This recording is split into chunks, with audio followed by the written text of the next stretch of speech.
Okay. Yes. Oh my gosh. Okay. I'm clicking go live. Says we are live. I need to head over to it now so everyone can see us now. All right, I'll play the trailer. Great.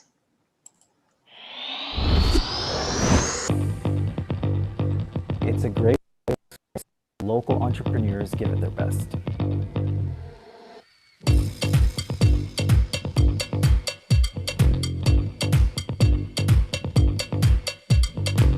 It's Shark Tank if everybody was a nice person. I think the biggest takeaway for me is their valuable input in terms of how we can improve our pitch deck, how we can better present. It's a fantastic gathering of minds where people are able to share openly and connect. Safe, comfortable, fun, and educational environment for everyone in the community. It has to be the best place for you to go find opportunities and network.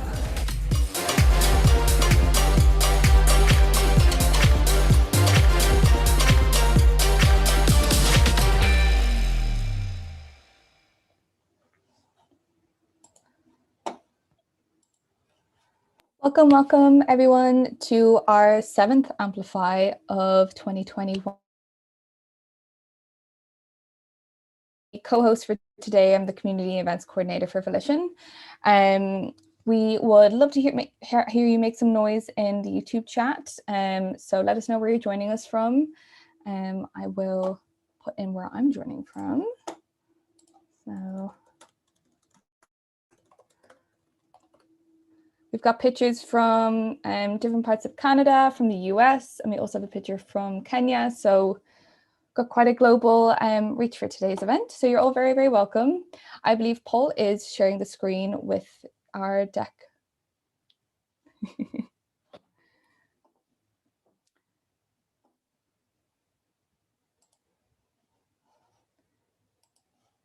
If not, no worries. I can also share it as well.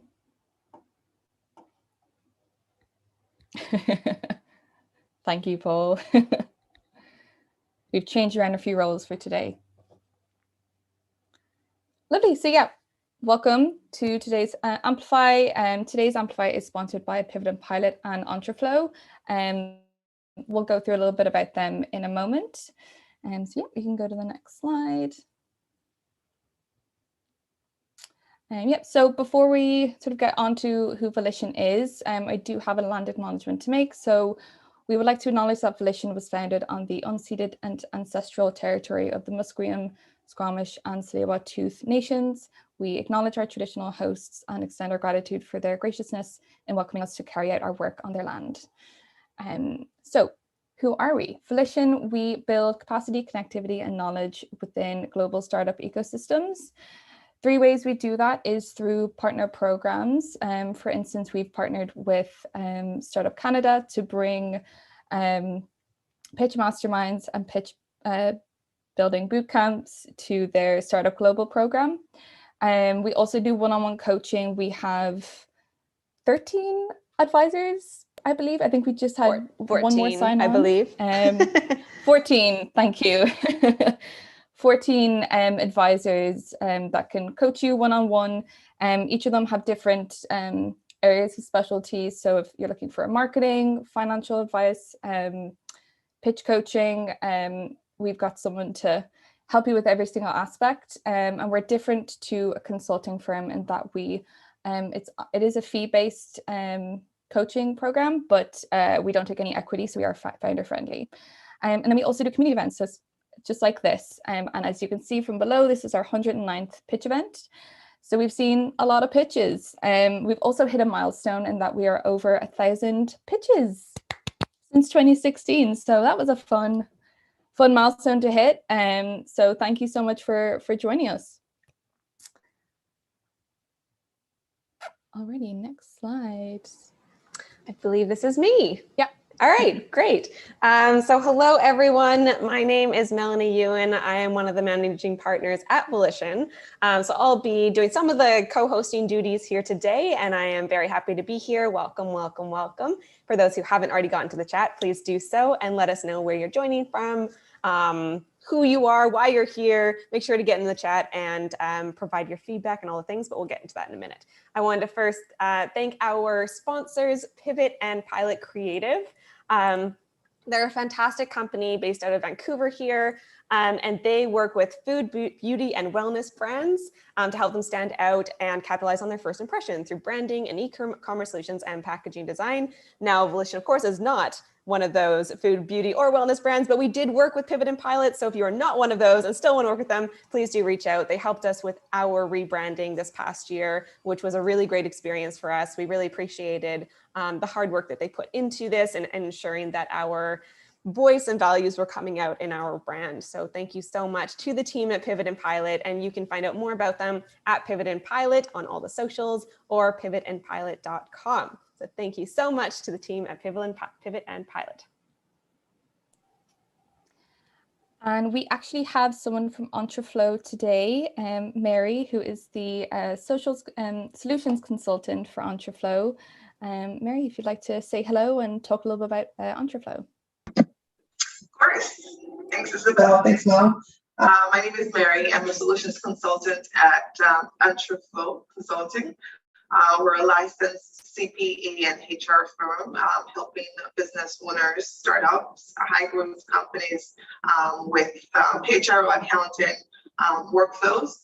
We're located here in Vancouver, BC, and of course, right now we actually are kicking off our QBO Startup Flight program, which is to help anyone with any business owner with looking at help with QuickBooks training.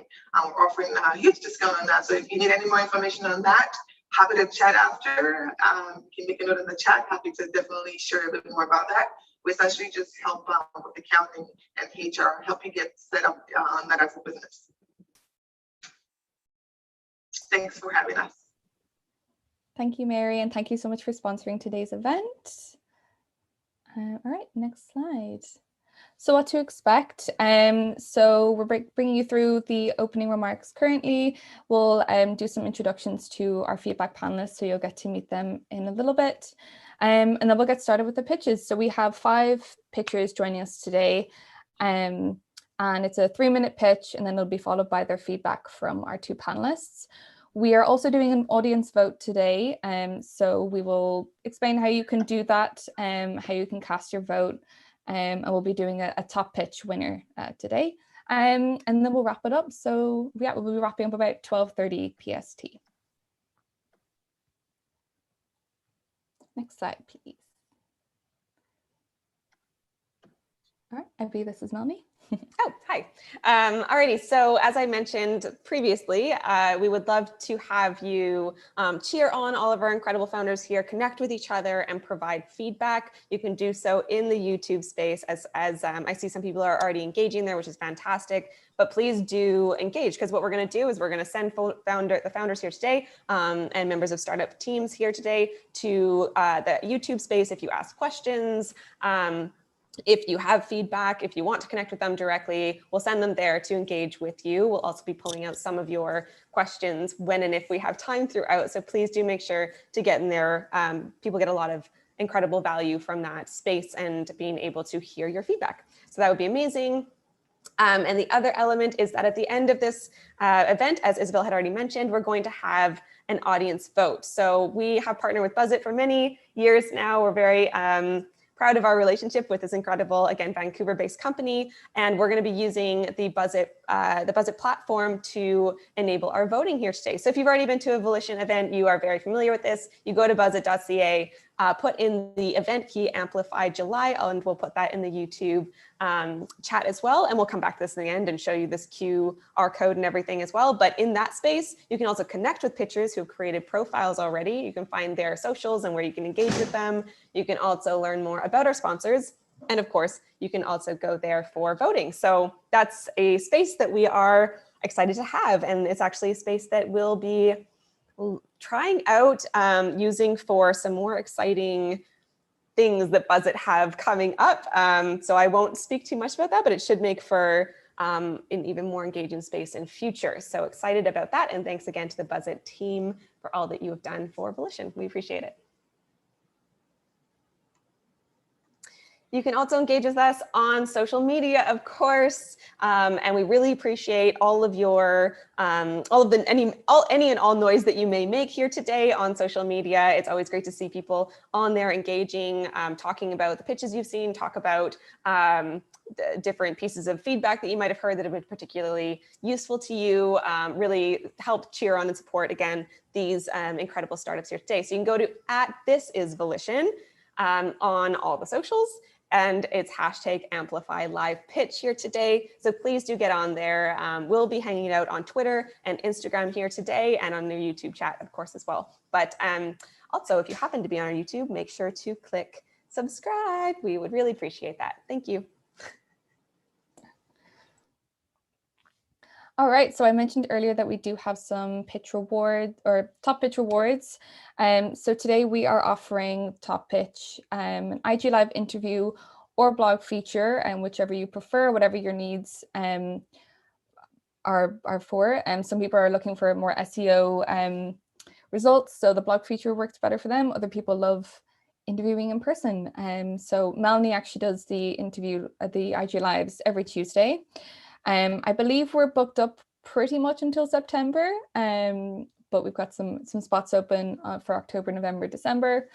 And then we're also offering an advisory session with one of our managing partners. So that would either be with Melanie or Paul, as well as Pivot and Pilot are offering a brand strategy session and marketing SWOT analysis as well. So some great prizes and useful prizes up for grabs today. Next slide. All right, our feedback panel. So I'd like to welcome Kayla Isabel to the stage and tell us a bit about yourself. Hello, everyone. Thanks, Isabel, and thanks, Melanie. My name is Kayla Isabel, and I'm the CEO at Startup Canada. Startup Canada is a national nonprofit connecting Canada's entrepreneurs with tools, community, and support that they need to really start and build thriving businesses. So we support through a number of flagship programs: Startup Women, Startup Global, and Startup Gov, focused on advocacy, but really enabled through this fabulous network of startup communities. So there's a local ecosystem for you to tap into, and then this great national network really intended on supporting you through your journey as an entrepreneur. In addition to being CEO at Startup Canada, I'm also the executive director at the Innovators and Entrepreneurs Foundation, which really recognizes incredible leaders in the entrepreneurship and innovation space. And I'm the host of the Startup Women podcast, connecting various women in leadership roles, entrepreneurs, founders, talking about some of the challenges and pitfalls that we face every day as women in leadership positions, and trying to champion some of those messages across our national and international network. So super excited to listen to these pitches today. I've had the pleasure of participating in a few Volition pitches over the years, and they are such an incredible community. These pitch sessions are always really fun to engage in, and best of luck to our pitchers today. Thank you, Kayla. And Paul, if you'd like to introduce yourself. Hi, everybody. So I'm Paul. As has been alluded, I am one of the managing partners of Volition. So I'm a now 20+ year entrepreneur, or veteran of entrepreneurship, as some say, and have seen many pitches between both being a professional pitcher for about 14-15 years in my fundraising and business building career, and then now working with entrepreneurs, and then also all of these events, and then also other people's events. And I've had the honor of joining Startup Canada events as well. So lots of events. So that's all culminated in me being a master pitch and presentation coach, specializing in investor prep and investor strategy, fundraising strategy. In addition to that, I'm also the COO of a company called Straws and Stuff, which we are changing all of the products that restaurants and cafes use to fully biodegradable products, such as biodegradable straws, forks, utensils, packaging, containers, cups. I'm also the COO of a company called Bucky, which is rewarding people who are going to play games that we're building currently through cryptocurrency and NFT tokens, and then have some other stuff going on as well. So busy. All right, thank you so much, Paul and Kayla. So I think it's time we go straight into our pitches. So we've got 5 pitchers joining us today from all across the globe. So without further ado, our first pitcher today is Wietshella from Etiquette.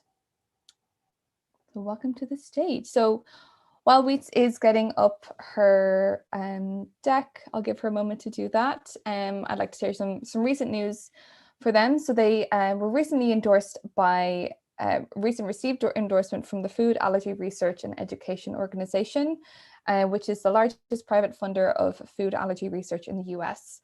And they're working with FAIR to on a major marketing effort that will promote Etiquette as a helpful resource this fall. So congrats, it's a big win. So whenever you're ready, I'll let you set up your deck. You're also on mute as well, just to let you know.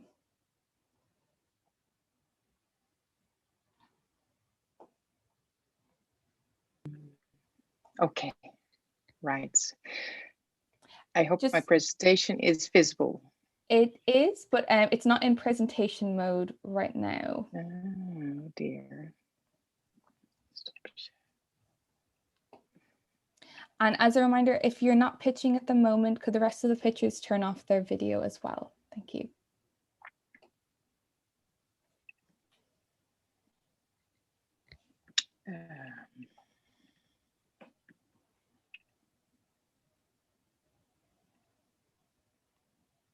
Anything? Yeah, that's great. And then you can put that into full screen mode, and I think you'll be ready to go. Okay, 1 second.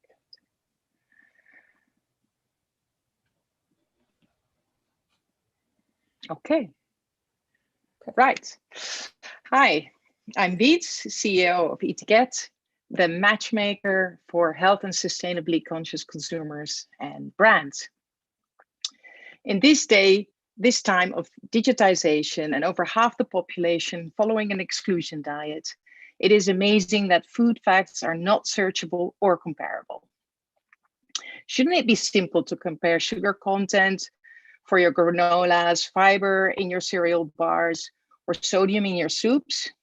Shouldn't it be easy to quickly identify an ingredient that you want to avoid, whether it's MSG, palm oil, high fructose corn syrup, or one of the top 9 food allergens that 1 in 5 Americans are trying to avoid? Growth in the free from sustainable and ethical food products consistently outperform conventional products, but manufacturers in this $230 billion market have difficulty getting found.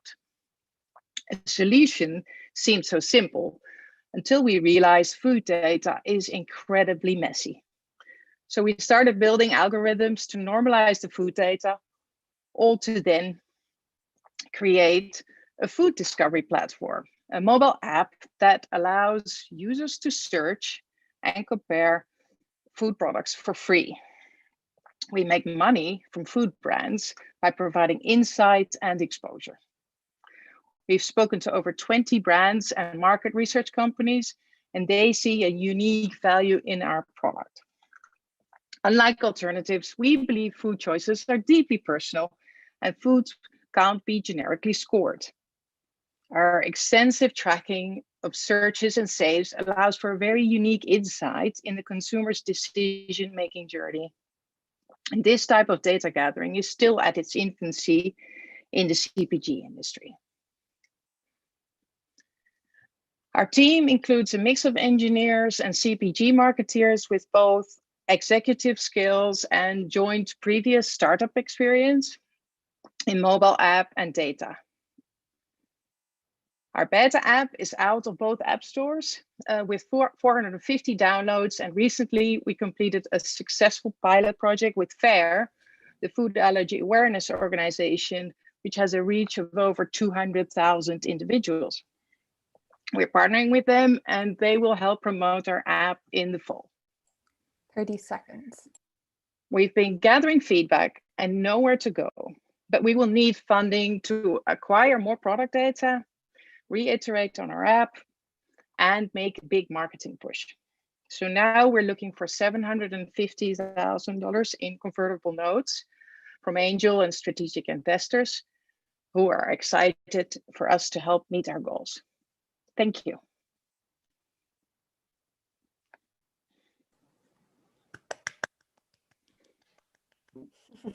Thank you so much, Reet. All right, so I'm going to have you, what am I trying to say? Exit your share screen. Okay. So that we can see the wonderful glowing faces of our panelists. There they are. All right. Okay, so thank you so much for your presentation, Weets. And I'm going to throw this to Paul first. Someone's got to go first. I thought you were going to go to Kayla first. And I was still I have a plan. And pardon the pun, but I was sort of digesting the pitch still. So it might have to be like me and then Kayla, and then it might come back to me for like just a quick tie off because something's chewing at me. Oh my God, I'm using all these food puns and I'm not even doing it on purpose. Something's chewing at me and I can't quite put my finger on it. So I'll start with the first one that it was obvious for me. And recognizing that you kind of bumped right up against the time window. And obviously this isn't a Q&A, but I think I would have liked to, if I could make a recommendation, if there's a way to shorten up the opening statement, because I think you spent a lot of time on the opening talking about like the challenges in food comparisons and the challenges. And I think there's a simpler way to say that. I feel like there's a simpler way to say that because I think most people know by now that like, and maybe I'm biased because I'm using Noom and it tells me a lot of information about the food I'm using. And so like, or I'm eating. And so I'm just thinking there must be a simpler way to kind of tidy up that beginning part so you can leave more time. I would have just loved to see something about competition because I feel like there's stuff out there that kind of does this already or does it similarly or exactly, I'm not sure, right? And so I'm left with kind of some assumptions and I'm almost certain I've seen something, at least a couple things that do this already. So I'd just be curious to see what those are and why you're better or different. Competition's not a bad thing. Just why are you better or different, right? And or different, I guess. So I just would have loved to see that because it helps to de-risk the whole investment opportunity as well from an investor standpoint. Thank you, Paul. Kayla, over to you. Fabulous and excellent job. That I know it's always hard to kick off these pitch competitions and be the first one to go. So congratulations on what was a fantastic pitch. I think, Mike, I echo what Paul was mentioning with the structure of the pitch. So at the beginning, you illustrated a couple of examples of the problem. I would almost take that out of the beginning and demonstrate the solution with how different consumers could engage with the product. And then you would almost kill two birds with one stone a little bit in showing how you're fixing that problem, but from a solution lens instead. Kayla just nailed what was on my head. Yeah, there. That was it. Yeah, you just said it, a user story. That's yeah.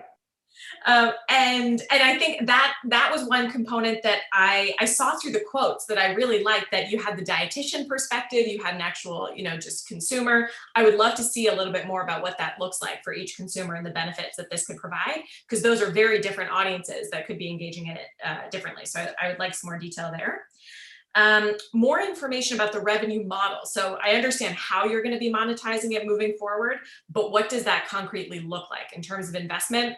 Understanding what the potential return could be, how are you actually engaging in the various price points of the different food companies or retailers that you're engaging in. A little bit more detail just about the model would be helpful.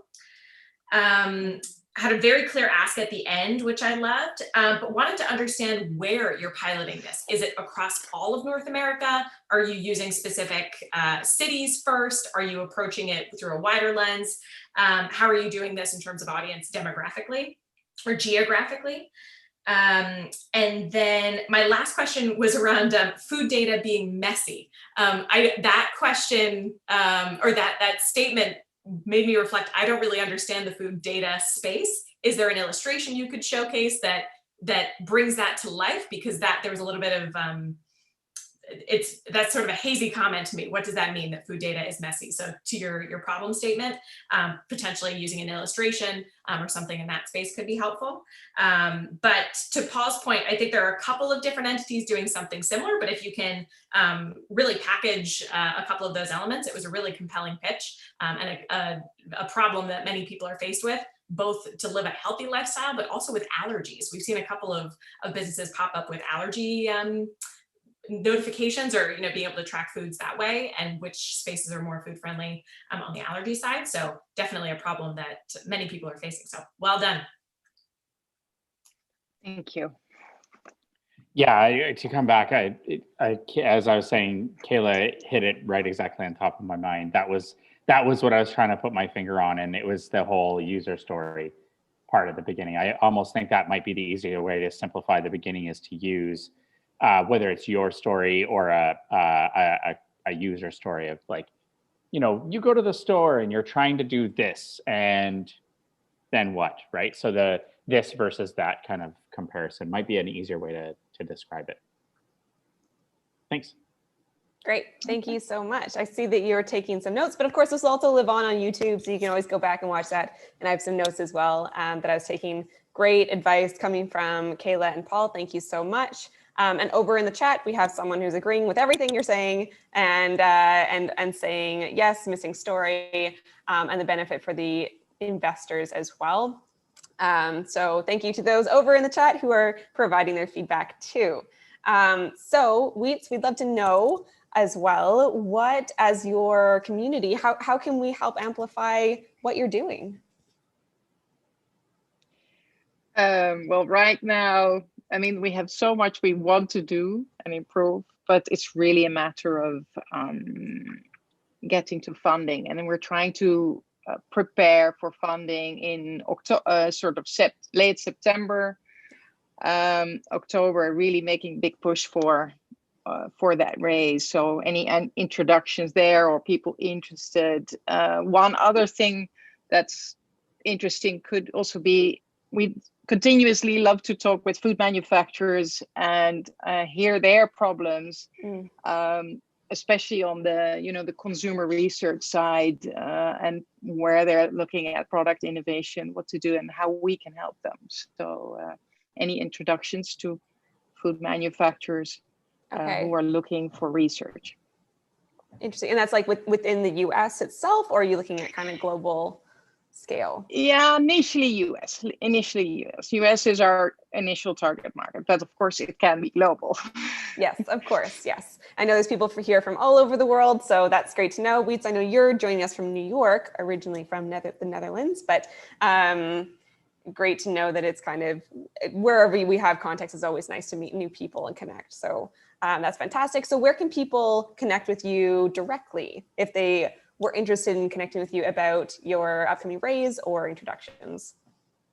They can email me. Yeah, I don't know whether it's through Buzzit. They can ping me on LinkedIn, would be probably the easiest, or follow us at ETCAT app on Instagram, if you're in that. Read our blog posts. Great. Yes. So anyone who's interested in learning more about Etiquette, you can head to etiquette.io. It's kind of like etiquette, but etiquette. So that's how that goes. And then you can also find them on Twitter and Facebook and Instagram. And it looks like it's Etiquette app on Instagram, Etiquette on Facebook, and Etiquette One, because I guess there was already an Etiquette in existence on Twitter, but Etiquette One on Twitter. That's fantastic. So thank you so much, Weeds, for being here. And as Kayla said, always difficult to be the first one to go. So we really appreciate, and also really appreciate your kind of soothing way of talking. And you really took it at like a really great pace, which was lovely. So I think that was a great way to kind of start off a pitch event, just like with a nice soothing cadence. So thank you for that too. Okay, thanks very much. Thank you all. Thanks, Weeds. All right, up next we have Sarah Fernando from Kafka's Organic. So she's the founder and CEO of Kafka's Organic. So while Sarah is getting up her pitch deck, Some news to share is that they recently signed with FedEx to add Canada-wide shipping services. So they're super excited to expand Kafka's market and serve pet parents all across Canada. So welcome to the stage.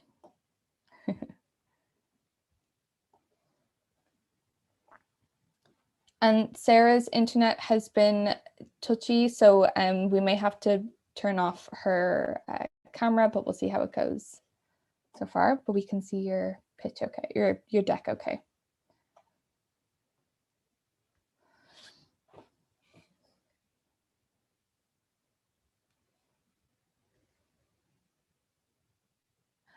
Oh, you are on mute.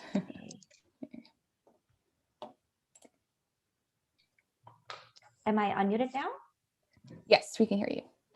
Can you hear me? Mm-hmm. Okay. Awesome. Okay, that's not the right screen. Sorry about that. Okay, I am ready. Hi, everyone. So my name is Sarah, and I'm the founder of Kafka's Organic. At Kafka's, our mission is to revolutionize the pet food industry with healthy, fresh meals for cats and dogs. Households in North America had at least one pet. That's an overwhelming majority of the population. So for most pet parents, their pet is truly a member of the family and deserves the same quality of food and nutrition as the human family members. But there is a massive problem with the pet food industry. The commoditization of pet food is causing a downward spiral in the quality of ingredients, the manufacturing practices, and the accountability in the pet food world. In 2007, it all came to a head when there was a massive recall of pet food because of a contamination with a toxic chemical called melamine. This recall affected a large number of brands, ranging from low cost to super premium. This is because the majority of the pet food brands, the supply chain is interlinked. Most brands actually use the same suppliers and the third-party manufacturing facilities to make all the variety of products that you see on the market. Since 2007, there have been very minimal real changes in the industry, and recalls have been constant. So today, more and more pet parents are aware that big brand pet food system is broken, and they're turning to different options like raw food and homemade pet food. So what's the solution to a broken pet food system? We think the only real way forward is to offer real food for pets. That's food made just like for humans, with minimal processing and using clean, whole ingredients. We think it's really important to offer transparency to pet parents as to how food is made, where it's made, and where ingredients are sourced from. And we think it's important to also offer variety to pets with seasonal rotating flavors and ingredients, because just like us, our pets can get bored of eating the same thing. And we don't want to use artificial palatants or chemicals to keep them stimulated. And lastly, we believe that the future of pet food is strongly dependent on brand connection and local community integration. So how is Kafka solving this? Well, by creating systems to source, manufacture, and fulfill our pet meals locally, we can offer more transparency to pet parents. Manufacturing locally also means that we can offer seasonal or limited edition flavors using ingredients that are in season or are unique to that region. Hyper-local fulfillment not only also allows us for more efficient delivery of goods, but also offers a space for customers to connect with our brand. 30 seconds.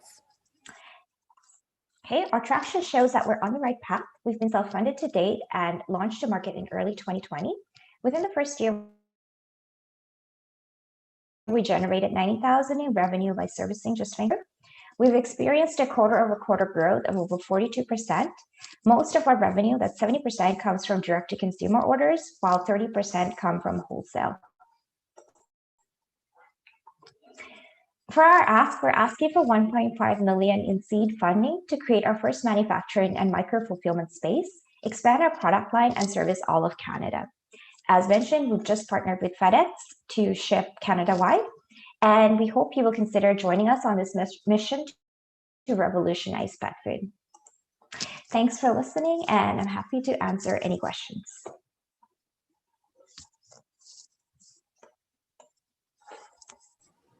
Oh, or should I keep it up? No, that's great. Thank you so much, Sarah. And we were able to hear you. It was a little bit spotty, but I think that it did come all through at the end of the day. So it's fine. I think the computer would make you faster, and it gave us all the bits and pieces from what I could gather. So thank you so much for that. Sorry about that. No, it's fine. It's not at all your fault.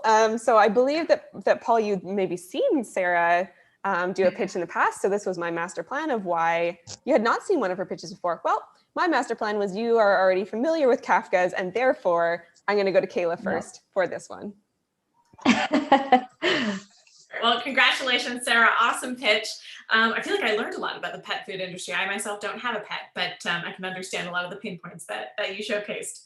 I think at the very beginning, your mission is super clear. So that was really concise, really easy to understand at the beginning of your pitch, and understanding of your audience. You have this huge network of pet parents within the cat and dog space. So I think, a huge audience to potentially tap into. I think my biggest piece of feedback is understanding your competitors. Paul mentioned that during the first pitch as well. This space, just informally through seeing, more traditional advertisements or TV commercials, this narrative of providing the best quality food for your pets, et cetera, et cetera. What is the true differentiator about your brand versus some of these other competitors?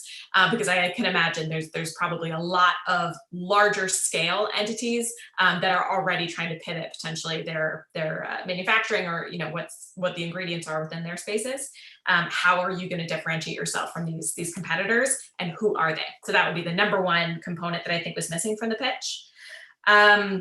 In terms of understanding the recall landscape, I think there was probably a way to package that slightly tighter, talking about that 2007 recall as one of many, or perhaps illustrating a more substantial number, saying, in the last 10 years, there have been X number of recalls of food for pets, or something that has maybe a splashier, more powerful metric or number instead of the narrative, because I think you could use some of that real estate to go into the competitive analysis.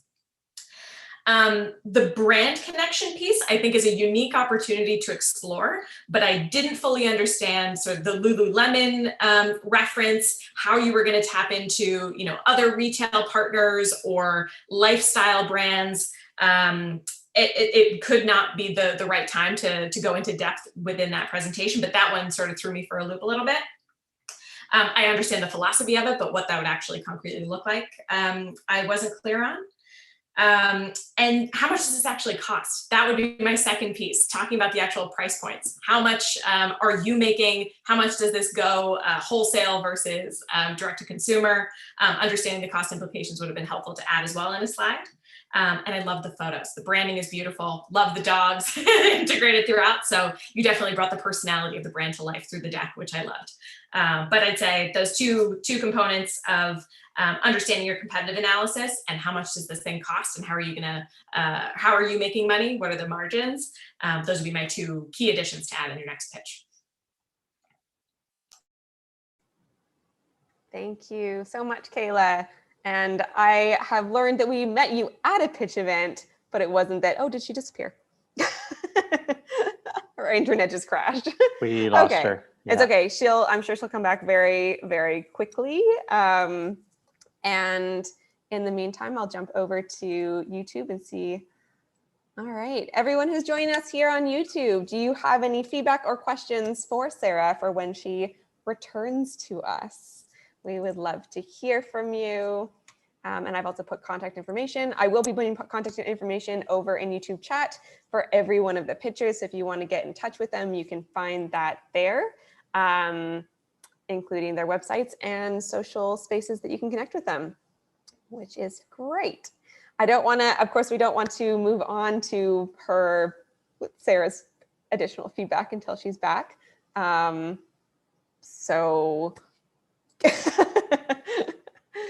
There we go. I talked for long enough. For the bell.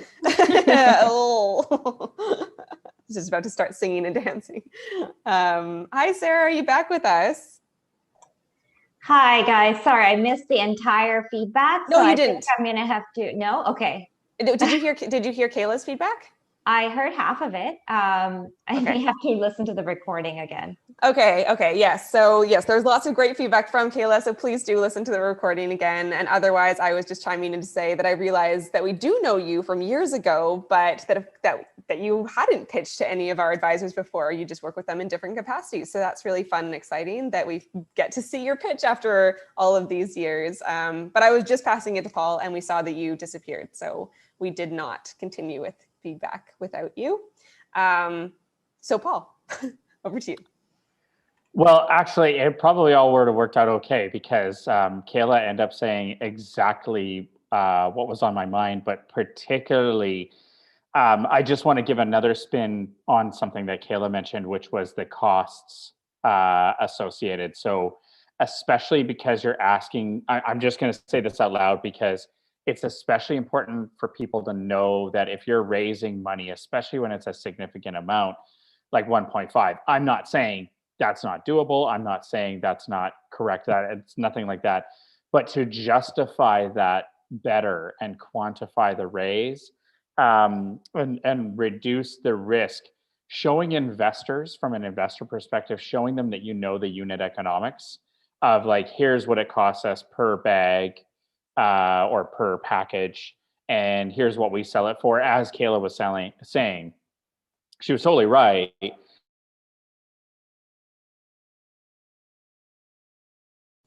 we lose Paul now? I think we might have online as well through Shopify. You cut off for a moment there, Paul. That was my connection that time. Okay, what I was trying to say was that ultimately an investor likes to see that you know your unit economics, and that includes the cost of goods sold, wholesale, retail costs. Just it reduces the risk from a risk perspective that you know your numbers, because that's ultimately a sign of scalability. I'll leave it at that. Definitely. Thank you, Paul. Thank you. And while we still have you, Sarah, I'm going to ask right now, what can we as your community do to help amplify your business? Yeah, I mean, as you saw, this was like the first real pitch that I've done, and we are asking for a significant amount of funding. So any investors or advisors that people think would be a good fit for us, would love to be connected to them. Fantastic. I know people can reach you at kafkasorganic.com as well as on Instagram and Facebook at kafkasorganic. But is there any place that they can connect with you directly if they are interested in talking about any of the things that you've mentioned here? Yeah, they can connect with me on LinkedIn, or you can email me at sarah@kafkasorganic.com. Fantastic. All right. Thank you so much, Sarah. Thank you, I'm glad we were able to get you back on to finish up your feedback with you. All right, next up. Wonderful. Thank you, Sarah. All right, next up to the pitching stage is Caitlin Siandel. She is the founder and CEO of Kungana Technology. She is based in Nairobi, Kenya. So while Caitlin is getting her deck up, some recent news about Kungana is they recently completed the CD Circle Incubator. So welcome to the stage. And thank you. Can everybody hear me? Perfect. Yes. Okay. Hi, everybody. I'm Caitlin Siandel, and I'm the founder of Kungana Technology.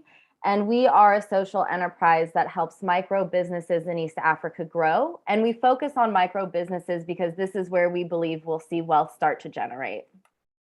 The problem that we are really addressing is the lack of tools in the market that truly meet the needs of these business owners. Without access to these tools, these businesses aren't really able to analyze the data that they do have on their business, really leading them to do business blindly, make decisions blindly, which is really leading them into cyclical poverty as well as predatory lending.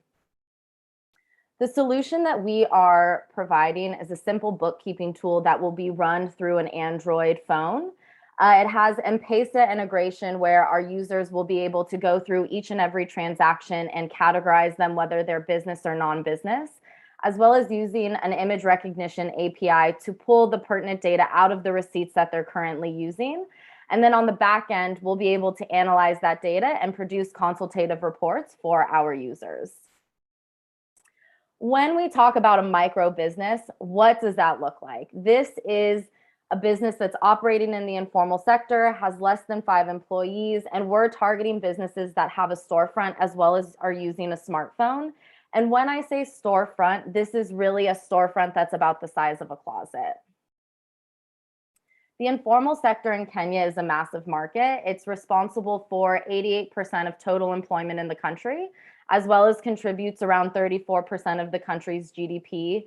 After Kenya, we plan to expand into Uganda, Somalia, and Tanzania. When it comes to the competitive landscape, Kungana really differentiates ourselves because we are not attached to a POS. We are a standalone tool, which is really, really important for tech adoption and seamless integration into our target market. A little bit about me. I have been working with these businesses and have been living in East Africa for the past 4 years, and have really been working with these businesses through different lenses, which is where Kungana really came from. One thing that's really important to us as a business is to also partner with other institutions that are providing tools that really help with financial security for our user base, whether that's microinsurance or non-predatory lending, and to allow our user base access to these tools. 30 seconds. Currently, we are fundraising for the development of our full tech. And what's really exciting about our tech is, we're not really looking to rebuild the wheel. What we're doing is looking to steer the car in a different direction. And so in order for us to do this, we are raising $250,000 and are really looking to onboard investors who prioritize impact. Thank you.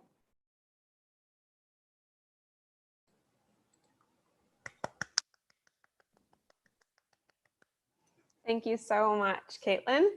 All right, so I'm gonna mix things up this time around and I'm gonna pass it. I see they're both kind of looking at their pieces of paper. Pass it to Kayla, since you're in the middle of Startup Global and have that kind of overview or like that kind of lens in your head right now. I figured I'd pass to you to start us off right now.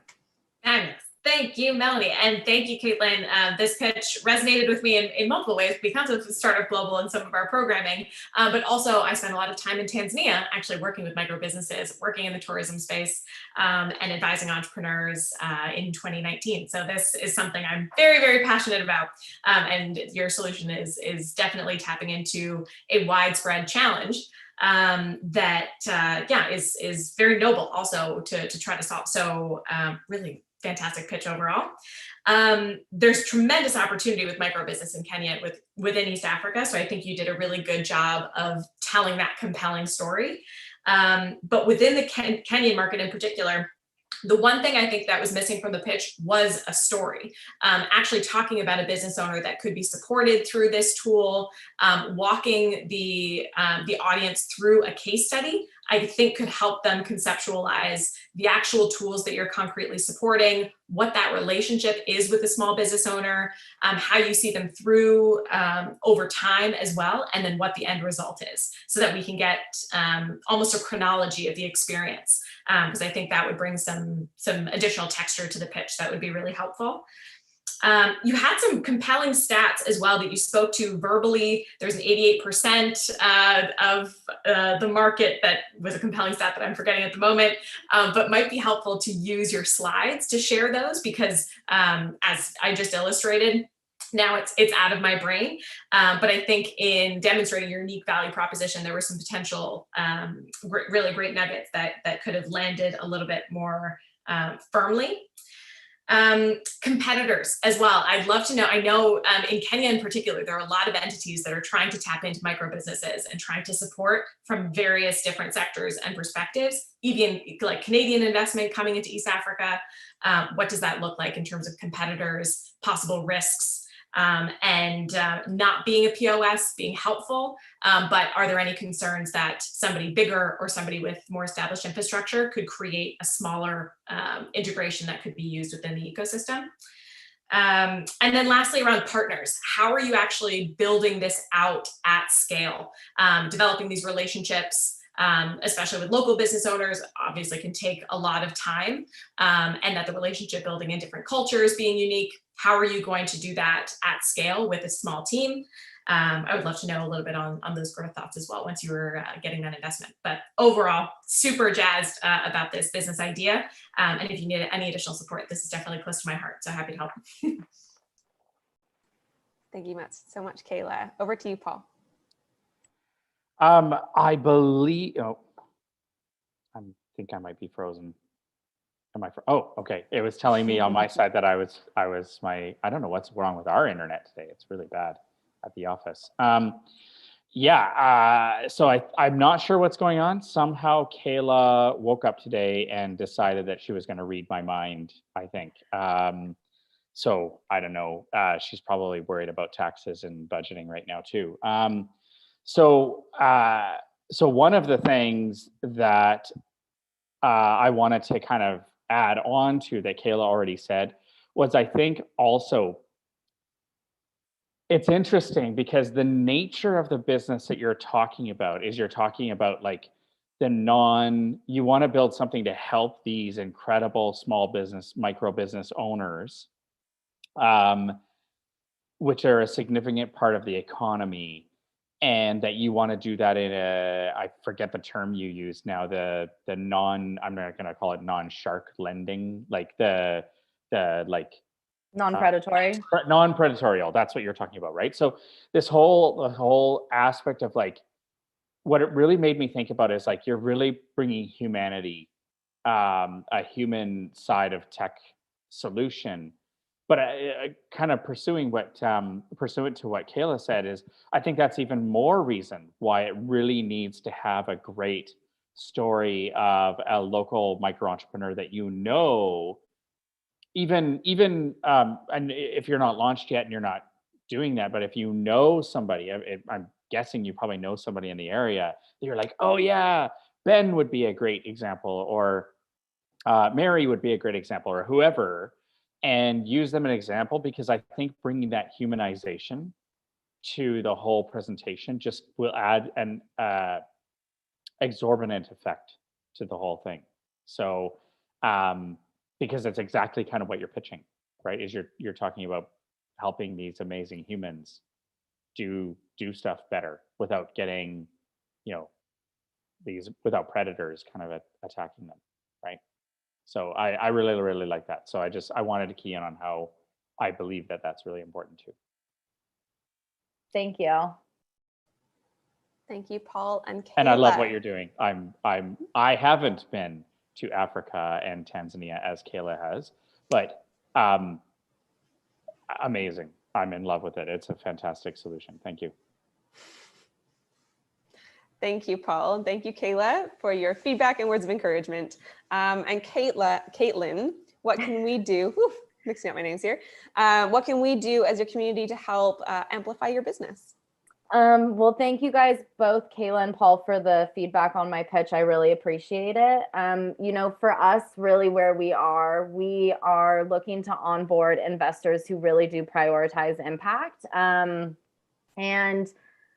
For us, we do have investment where we are able to move forward. Right now, it'll be super bootstrapped, but we still have that, which is exciting. But really looking for, investors. Oh, also, we're technically would be considered a family and friends round. So a lot of the investors I've spoken with, they're like, oh, I'm early, but you're really early. So just for full transparency, any investors that fall into that really early category, who also have an impact lens, any introductions there would be amazing.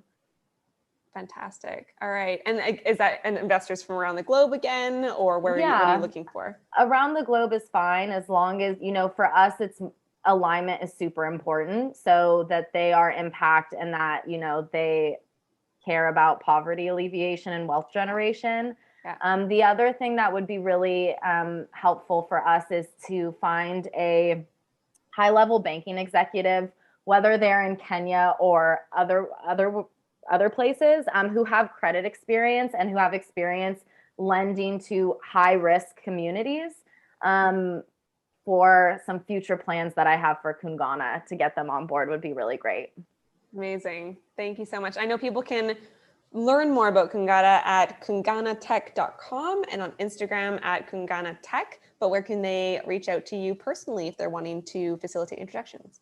Yeah, LinkedIn is the best place. So I'll attach my LinkedIn profile in the YouTube chat. That's really where I'm the most active right now. So that would be the best place. Amazing. Thank you so much. Yeah, thanks for being here.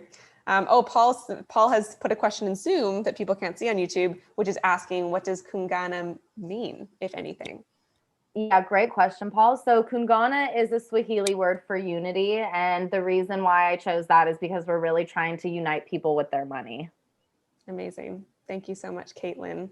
And I also threw a shout out to our partners over at ZD Circle in the YouTube chat, because I know that Isabel mentioned that Caitlin had just gone through and Kungana had just gone through the ZD Circle incubator. So I wanted to say shout out to them over in different areas of the world. They work with diaspora entrepreneurs and local entrepreneurs in Africa who are looking to grow their business locally and internationally. Alrighty, so next up. All right, so next up we have Chad Verity, the co-founder and CEO of Whole Metrics. And Chad is joining us from Alberta, Canada. I think specifically Red Deer, if I'm correct. Yes, you are correct. Thank you very much. And just before you start, just some news to share with everyone. So you recently wrapped up an accelerator with Pi Labs in the UK and really saw your company grow during the first half of the year because of it. So congrats, that's awesome. Yeah, thank you very much. Just gonna, awesome. Hi, my name is Chad Verity from Whole Metrics, where we really are obsessed with the future of work. And yet something is deeply broken with the workplace of today. When 60% of employers, there you go, would actually, or employees would be willing to take a pay cut to work somewhere that cared more about their personal well-being.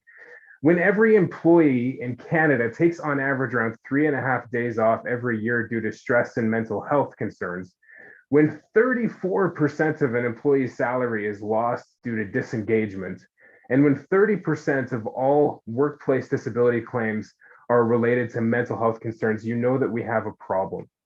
At Whole Metrics, we connect the dots for leaders between employee experience and organizational performance so that leaders can see the whole picture of their organizations at a single click in real time every single day. We connect into the tools that teams use every day, like Microsoft, Google, and Slack. And the first thing that we do is we anonymize everything. We aggregate everything. So we're providing organizational level analysis, not individual analysis. And then we do everything on our customer server on the fly in the cloud. And so that everything is secure and fully private, fully aggregated, fully anonymous. We then use artificial intelligence, tone and sentiment analysis, and organizational network analysis to map 75 different data points through to what we call the 7 whole metrics, which are risk of burnout, engagement, leadership, social capital, workload, job satisfaction, and workplace satisfaction. And we provide all of our assessments in a really easy to use front-end dashboard that really brings together the leadership from across the organization. We present that information across 3 really important categories, which is growth, risk, and change. And this is really where Whole Metrics becomes a management of management tool, where managers from across the organization come together to collaborate on executing the action plans that we provide them and realizing the millions of dollars in cost savings and performance improvements available to them. We work with companies for $5 per employee per month. And on average, we see an ROI ratio of about 200 to 1. Now, we differentiate ourselves inside of a $65 billion workplace enrichment market by, one, we don't use surveys. We provide real-time daily analysis. We remove all bias from our assessments. We're fully private and confidential. We connect the dots between employee experience and organizational performance, and we actually connect into IoT devices as well. And so we're really proud to announce the launch of our 2nd version of our indoor environmental sensor that we call Whole Metrics Vibe. Since the launch at the beginning of this year, we've had the privilege of working with 7 customers and some great channel partners. And we are on track to actually reach $14 million in revenue by the end of our third year. We're currently executing our SME strategy, validating our value propositions. But as our traction continues, we're looking forward to executing on our enterprise strategy, working with some strategic partners like MNP and Deloitte Canada. We have an amazing team that really leads a team of 12 spread out across Canada. And we're really at the forefront of doing some really incredible things, marrying data science together with industrial organizational psychology. We're currently raising $1 million US in our seed round. 40% of that has been identified. We're looking to develop our team and our product and really hit the ground running on our enterprise strategy. And so if you're here and you're looking you're interested in participating in our seed round, filling that round out, or if you're interested in participating in our Series A round that'll be taking place in 2022, we'd love to chat. We're looking for innovation partners who are metrics, especially as companies are going back to the office this fall, really wanting a clear sense of what's going on to do that with and base those decisions on data. We'd love to chat. Thank you so much for your time. Again, my name is Chad from Whole Metrics.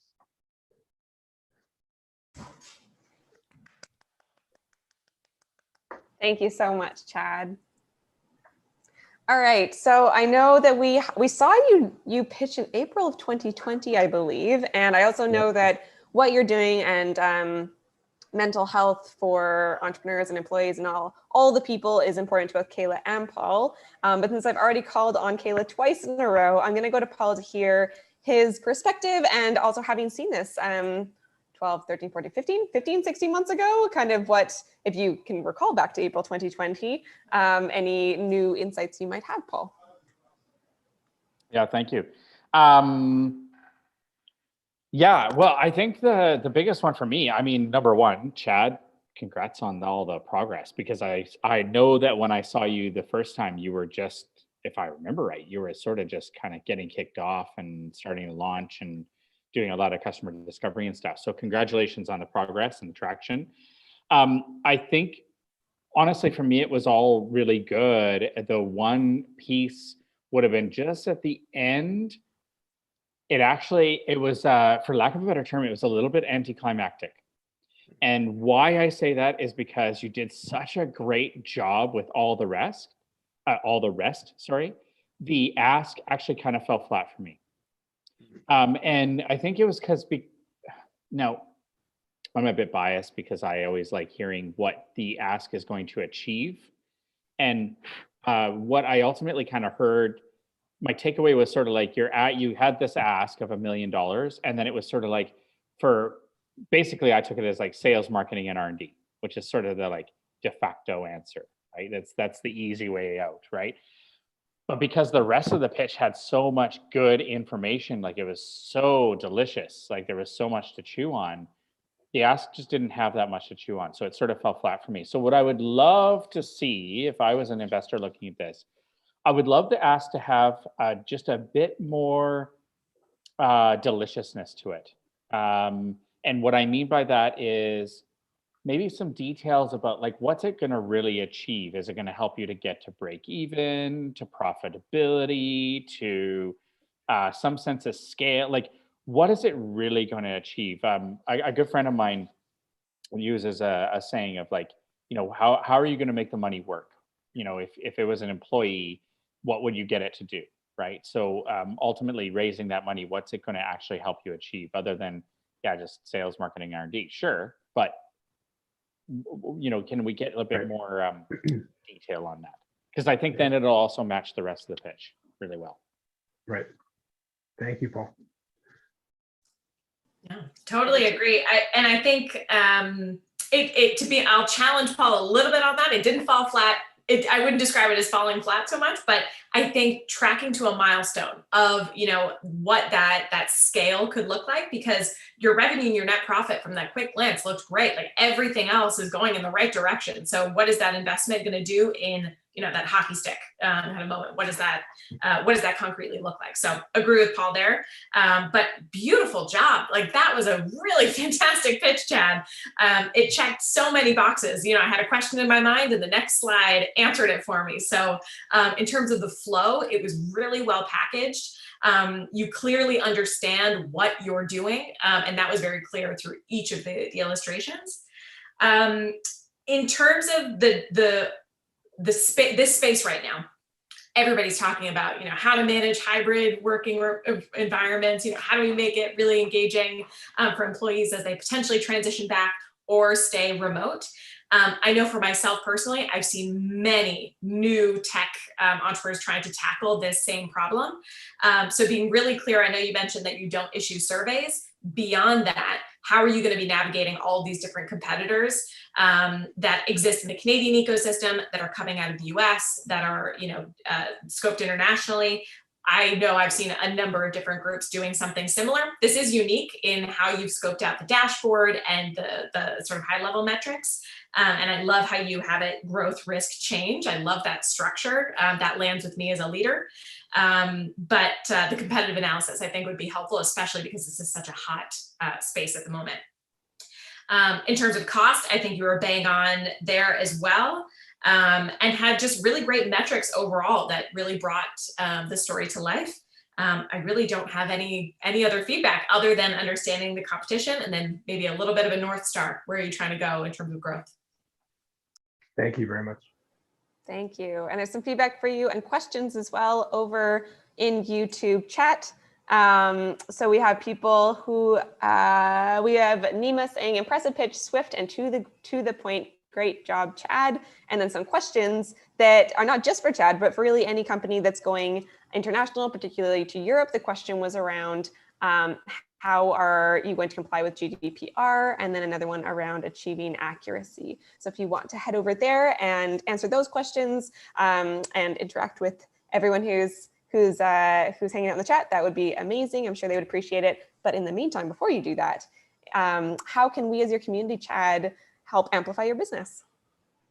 Yeah, I think the biggest thing right now, looking for innovation partners as we kind of collectively all tackle what this fall is going to look like. I think that we can, don't make this decision just based on gut feelings. Let's use data to make a really informed approach to be smart about this fall, because it is really important, and people's well-being is hanging in the balance there. As well, you're seeing lots of companies lose massive amounts of employees because they do it, not wrong, but they just do it very abruptly, I guess. I don't know. So this is a big pivotal moment for any leader. What's happening? Kayla has something to say, but. Keep going, Chad. I've just got one final question for you.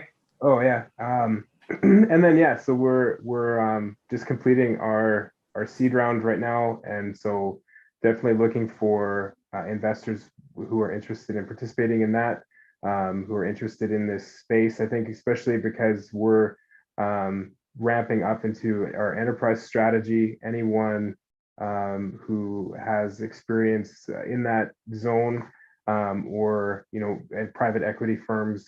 So we partner with management consulting firms like Deloitte and MNP, private equity firms. So that's kind of our strategy to get into that upper echelon, because for a bunch of reasons. But yeah, so those two types of people we'd be happy to chat with. Fantastic. And I know that people can get a hold of you at wholemetrics.com or on Twitter, Instagram, or Facebook at wholemetrics. Is there anywhere else that people could connect with you directly? Yeah, chad.verity@wholemetrics.com is my email. It comes straight to me. Amazing. Thank you. Kayla, you had a final question. Yes, just a piece of feedback that I provided to another employee engagement platform that's looking to scale. That was a concern with some employers was, as we transition back into work, how are we going to navigate that more in-person, face-to-face conversations are going to be happening and less of a reliance on tools like Slack and online. Once the dynamics shift and we're not so exclusively online, how are you going to manage the data? That was just a piece of feedback that had not necessarily been considered. So that I'm sure you've reviewed different things, but just from other employee engagement platforms, they're trying to think through that as well. Absolutely, thank you. Thank you so much. All right, Isabel.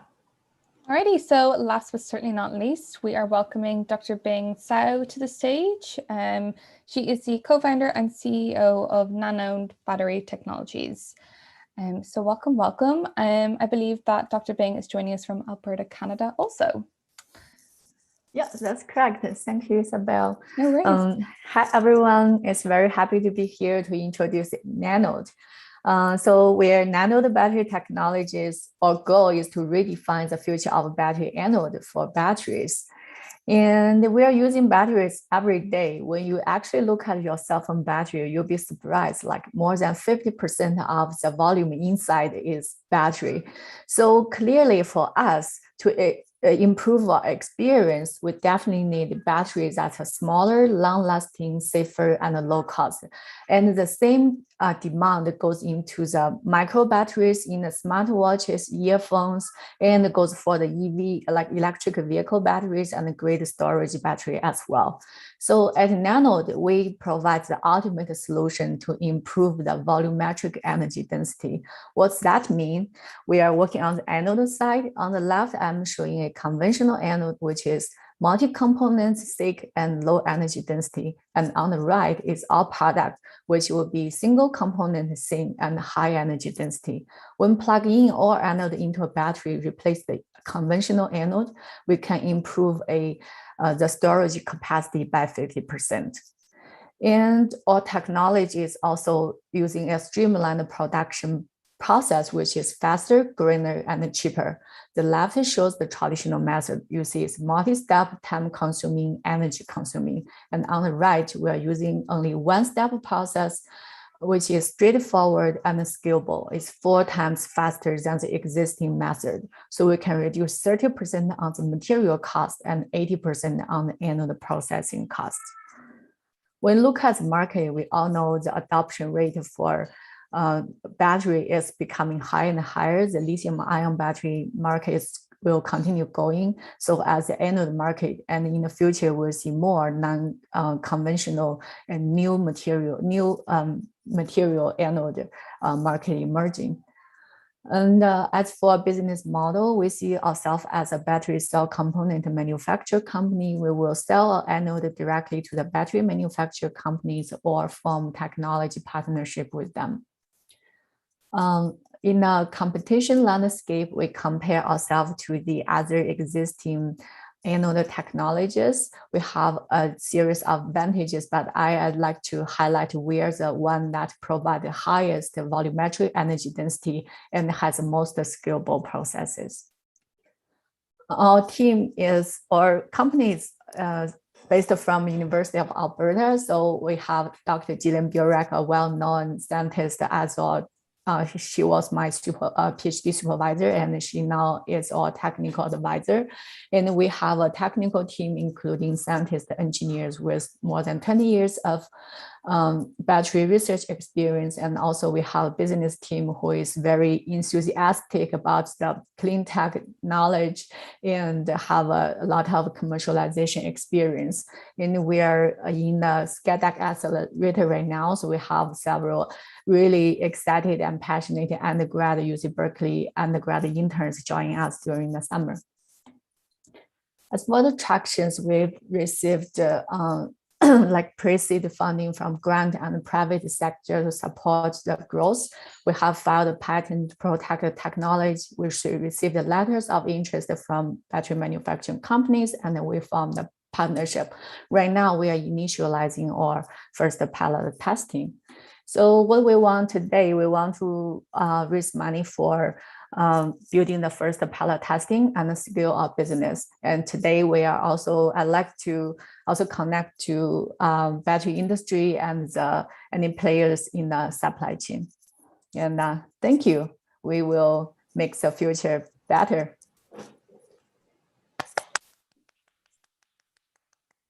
Thank you so much, Bing, for your presentation. Thank you. Amazing. And I saw on one of your slides the list of partners and sponsors, I think. You had some of our partner friends on there with Alberta Innovates, but also with Foresight, which I know you also were recently featured on Foresight Canada's blog. So congratulations for that as well.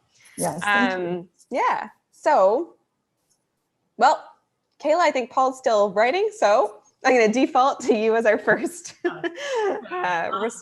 feedback. Yeah. Thank you, Bing. Great pitch. And I think my biggest piece of feedback would be around simplicity. For an audience that may not be an expert in batteries or something that is very technical, how can you approach this pitch from that lens? Because it is very clear that with your incredible roster of scientists and engineers and your understanding of this product, you know what you're doing. I'm just trying to catch up in understanding what is it, what's wrong with the battery, how does this solve that problem? That is someone who's not an expert in that field. How can you potentially simplify some of the pitch elements? So that would be my probably most overarching theme of my recommendations.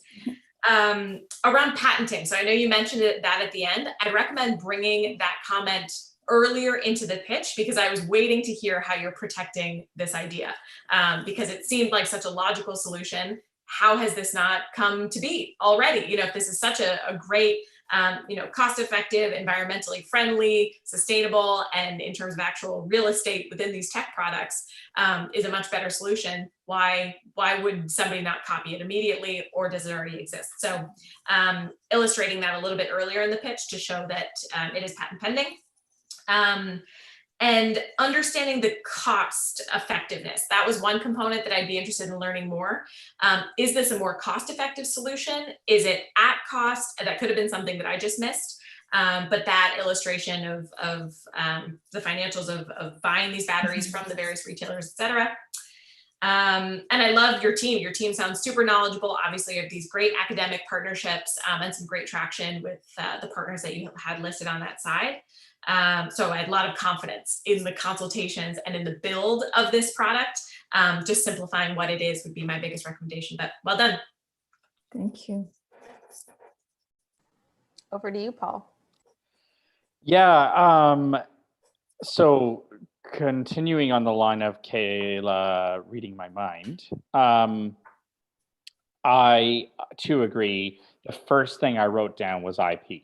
Now, I know you say at the very end that you've applied for patents, but I think, again, I'm approaching this now from an investor lens, and I think, especially because you're raising $1 million on safes, I would say that makes it even more important to really be clear, like as soon as possible, as soon as it makes sense. Like, don't just shove it in there, but like it's somewhere in the pitch story, being very clear that this is patent pending, even if you just said that, like it's we're applying for patents, or this is going to be patent pending, or whatever that is, however you say that.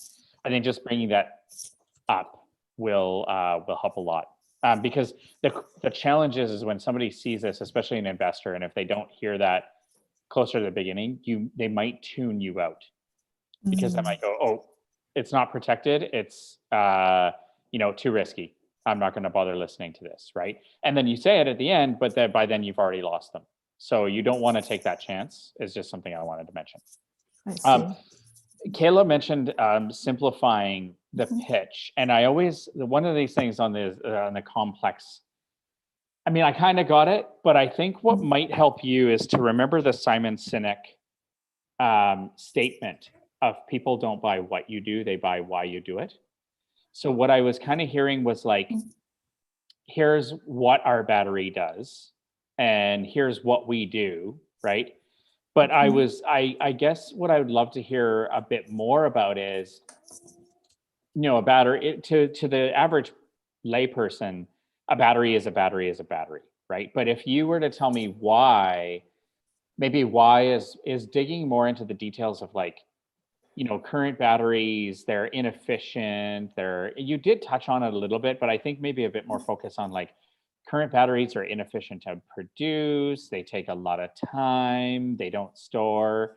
We need more storage, energy more efficiently. And so this is why we're doing it in this way, right? So maybe just kind of simplifying that. I don't know that you need to get into all the technical stuff as much, because for us, at the end of the day, for most lay people, we it doesn't really matter to us. It just matters that we get a better, awesomer battery, right? Yeah. So yeah, but the fact that it's patent pending, that's even better, right? We have a patent pending process that makes it far more efficient and better.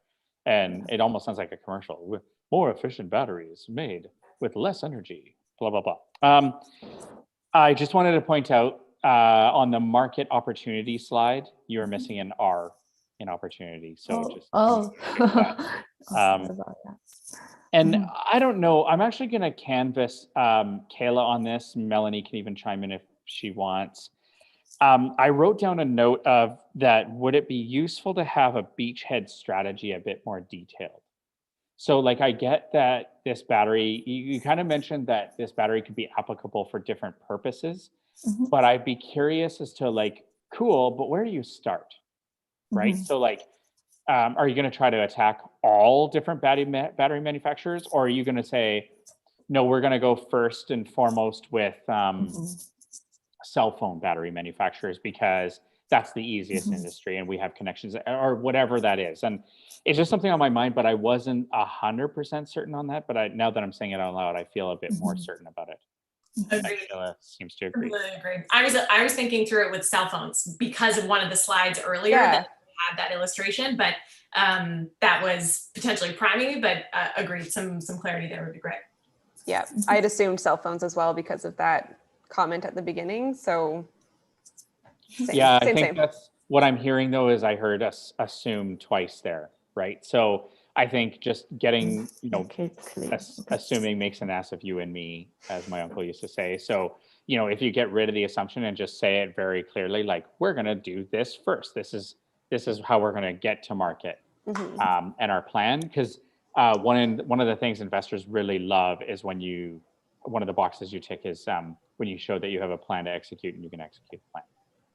I think we're going to have to cut off there, but really appreciate all of the feedback. Thank you so much. And Bing, we'd love to know, what can we do to amplify your business? So we are really interested to connect anyone who is investing in the clean tech sector, not just for your investment, but for your network to the battery companies you have invested or you have a connection with. We really want to try out our technology out there. Yeah. Amazing. Thank you so much. I know people can learn more about Nanode battery technologies at nanodetech.com. And you're not on the social right now, so really just go to nanodetech.com. And is there anywhere that people can connect with you directly, Bing? I can be reached at LinkedIn. Yeah. Perfect. So on a social. Fantastic. Amazing. Thank you so much for being here and sharing about your company here today. And we'll send this over to Isabel to bring us home over the next few minutes. Yeah, so well done to all of our pitchers. So now we are going to do our top pitch voting. So I've just opened the voting. I'm going to share my screen with how you can cast your vote. So, so you can head to buzzit.ca and enter the event key Amplify July. It isn't case sensitive, so you can just put it in however which way. You can also use this QR code on the screen right now. I believe Melanie is also going to put the link and event key into the YouTube chat as well. So you should be covered in whatever way you're joining in. So yeah, buzzit.ca, Amplify July, and cast your vote for top pitch. So while that is going on, I want to take a moment to thank all of our community partners. Our community partners helped to spread the word about today's event, both for startup recruitment, so helping us get the word out to founders across the globe to apply, as well as helping drive attendees to today's event. So thank you so much to our community partners. We really appreciate the support that you gave us. And some upcoming events. So as mentioned earlier on in the show, Melanie does IG Live founder chats every Tuesday at 11:30 a.m. PST. So this is what we have coming up for August. Just a small note that next week's will actually happen on Thursday, August 5th, and we are going to be joined by Colin Weston from Startup Vancouver. I believe he's also the founder of Reviver Sports, and he also runs a podcast called Mod Golf. So that will be next week's event. We're also featuring, I think, some Sophia Yang on the August 10th is a pitch alumni as well. So for other events that we have our BC Women's Startup Showcase happening on August 25th. And this is part of the Discovery Foundation's Regional Investor Readiness Program. So this pitch event is open to all women-led startups based in BC or have at least operations in BC. Applications will be open until August 16th, I believe. So we still got a couple of weeks to get your applications in if you're interested in joining us for that. And then we have our next Amplify. So because of the BC Women's Startup Showcase in August, we won't have an Amplify in August. We'll have an Amplify live pitch on September 29th. Similar to today's, there's no gender specific and all industries are welcome. And in October, we are doing our Amplify Youth Pitch. So this is a little bit different, and this will be the first one we've done this kind. We will be joined by youth entrepreneurs, so between the ages of 15 and 29, and we're very excited about that as well. So there are a few of our events that we have coming up. And yeah, just before we go on to announcing the top pitch, just thank you to everyone who made the event possible. Thank you to our sponsors, Entreflow and Pivot and Pilot for sponsoring today's event. Thank you to our panelists, Kayla and Paul. We really appreciate you lending your time to us. To our pitchers again for lending their time today and giving us some brilliant pitches. And to everyone who is attending as well, thank you so much for joining. And then also everyone on the Volition team that's working behind the scenes. Gabby is doing an incredible job at our Instagram lives. Sabrina, our digital marketing manager, is over on Twitter. Melanie's in the YouTube chat. So thank you to everyone as well. So I'm going to stop sharing my screen and see how the voting is going. While I check that, Kayla and Paul, do either of you have any parting words for our pitchers or even for anyone watching? No, I think that it was a really great round of pitches, as always. Thank you to Volition for coordinating such diverse pitches, across the world. This is no small feat. So thanks for bringing everybody together. If I can promote Startup Global a little bit, because all you need is a pitch deck for any Canadian entrepreneurs out there, both early stage founders or scale up businesses. We have a Startup Global pitch competition for entrepreneurs that are looking to scale internationally. That could mean Canada to the US, could mean across the entire globe, but we're looking for entrepreneurs that have some bold international plans to pitch for up to $75,000 in total funding, and all you need is a pitch deck. So I popped the Startup Global application in the Zoom, but I will do so on YouTube as well. And application deadlines are on September 1st, so you still got a month.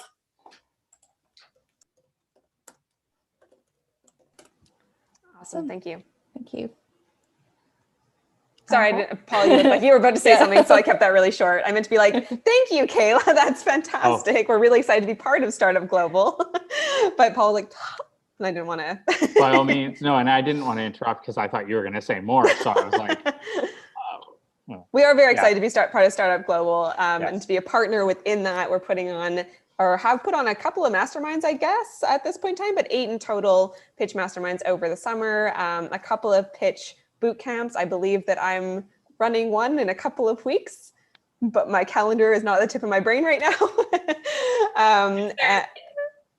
Next Thursday? All right, I'll be there.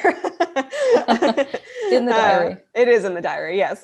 Really excited about that, about being part of that again. And it's a new iteration. Last year it was CXC, if anyone was familiar with the CXC programming from Startup Canada in 2020, and I believe 2019 as well. Yeah, and now it's Startup Global, so really excited to be part of that. Thank you so much, Kayla, for being here with us today and being an incredible supporter of Volition as always. Paul, go for it. Kayla said what I was going to say. So, so there you have it. Yeah, I just, same sentiments. It's so amazing to see pitches from all over the world. Certainly not something I don't think Melanie and I, when we started these in January 2016, I certainly don't think we thought that we would get to see pitches from like Kenya, maybe in the place, but not all at once between like Alberta and Kenya and all over New the place. York So and yeah. So it's always a it's dream really though. cool. So yep. And I gotta say, I'm glad I'm not voting because all 5 today were pretty top notch to me. So it sounds like it was very close as well. I see Isabel's hard at work getting I think the last votes are just coming in, but it was very close. And oh, yeah, sorry. It looks like we have a tie, actually. And that's how close it was. Coincidentally, I was going to pump Startup Global as well. So fantastic. So yeah. they were going to say the same things. All right. Okay, cool. Ready. It looks like we have a tie. So we'll get in touch with our prize sponsors and see how that works. But I'm really excited about this. It was kind of like I kept getting in the back end, Isabel being like, this one, no, this one, no, this one. Oh, wait, actually, it's a tie. So that's fantastic. Great job, everyone. Once again, as Kayla and Paul said, everyone did such a great job. And I know we'd seen Home Metrics before, but I guess we hadn't seen any of the other ones before. So it's all kind of relatively new. And it was great to see everyone and have that, like, again, the diversity of kinds of companies that come. I always love seeing that. So great job to everyone that pitched here today. I think there was at least one first-time virtual pitcher. So fantastic job. Isabel, would you like to do the honors? Alrighty, so we, as Melanie said, we have a tie. So our tied top pitch today are Whole Metrics and Nanode.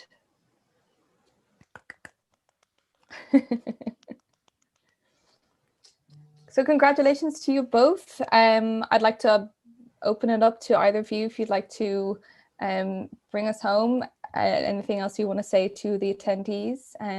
Dr. Bing, if you'd like to say anything. You're on mute. So thank you, everyone. Thank you for supporting a deep science, deep tech company. And I'm happy to talk about clean tech anytime. Please find me on LinkedIn and we can connect from there. Thank you. Awesome. Yeah, thank you, everybody. And yeah, I think it's amazing that I'm the only male pitcher today. I think that's actually huge. And we've come a long way. And incredible ideas and incredible companies, not just ideas, but and really excited to see where these companies go in the next 12 or 18 months. Amazing. Thank you very much. Thank you, Chad. Absolutely. To that point, when we launched our women's pitch events in 2017, we did so because less than 1% of our applying pitchers were women, or people who identified within the spectrum of womanhood. So to this actual event today, I believe was the first time ever that we had a non-women's pitch event where it was more women than men who were applying. So yes, so that was really exciting and interesting for us. We know the virtual pitch space has helped with that, and having pitches at different times has helped. And I'm sure a billion other things have helped as well. But it was kind of a really cool moment for us in our journey of seeing that flip for the first time ever. So thanks for mentioning that, Chad, bringing that up. For those who are still on YouTube, if you're still hanging out with us over there, please do like and subscribe to our YouTube page. We are growing inch by inch over there. And as Isabel had mentioned, we do have an Instagram. We do put all of our IG live content also on our YouTube, so you can watch our founder chats there, which we do every week.